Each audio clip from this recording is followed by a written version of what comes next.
അത് പൂർണ്ണമായും അടിസ്ഥാനരഹിതമാണ്.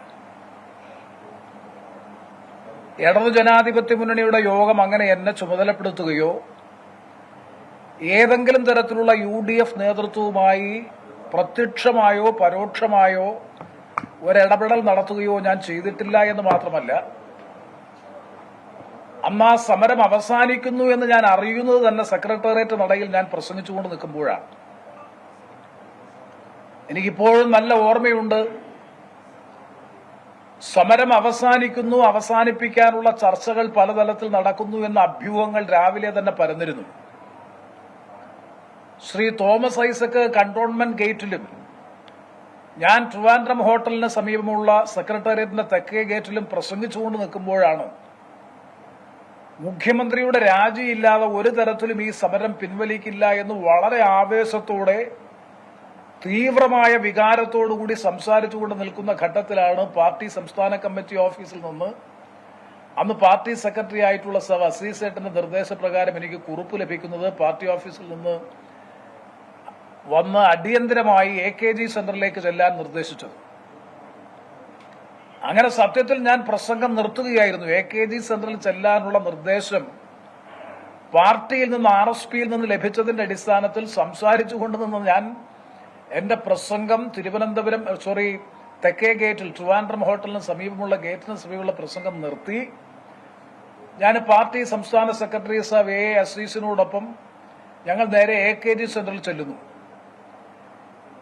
AKG സെന്ററിൽ ചെല്ലുമ്പോൾ ഏതാണ്ട് സമരം അവസാനിപ്പിച്ച തീരുമാനം കൈക്കൊണ്ട് കഴിഞ്ഞു.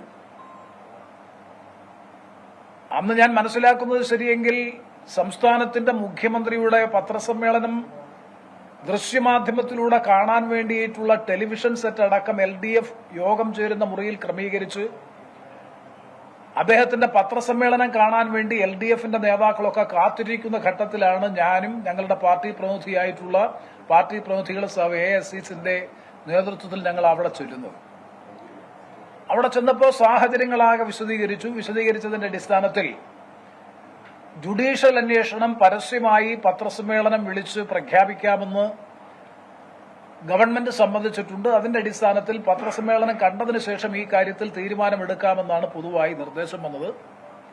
പത്രസമ്മേളനം നടന്നു. മുഖ്യമന്ത്രി ഗവൺമെന്റ് ജുഡീഷ്യൽ അന്വേഷണം പ്രഖ്യാപിച്ചു.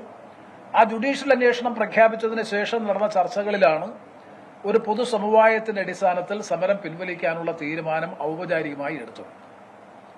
ഇതാണ് വസ്തുത. നിർഭാഗ്യവശാൽ അതിൽ എന്റെ പേര് പരാമർശിക്കപ്പെട്ടു എന്നുള്ളത് വളരെ വളരെ നിർഭാഗ്യകരമാണ്. ഒരു തരത്തിലുള്ള ചർച്ചയും, കാരണം അങ്ങനെ UDF നേതൃത്വവുമായി ഒരു ലൈസോൺ ബന്ധം ഉണ്ടായിരുന്നയാളല്ല ഞാൻ.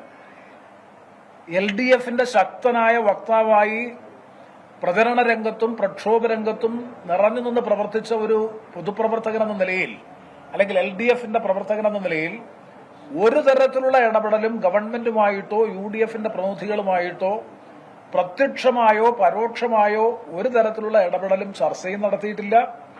അങ്ങനെ LDF ചർച്ച നടത്താൻ വേണ്ടി എന്നെ നിയോഗിച്ചിട്ടുമില്ല. അപ്പൊ പിന്നെ എന്തുകൊണ്ടാണ് അത്തരത്തിലൊരു പരാമർശം വന്നത് എന്നതിനെ സംബന്ധിച്ച് എനിക്കറിയില്ല.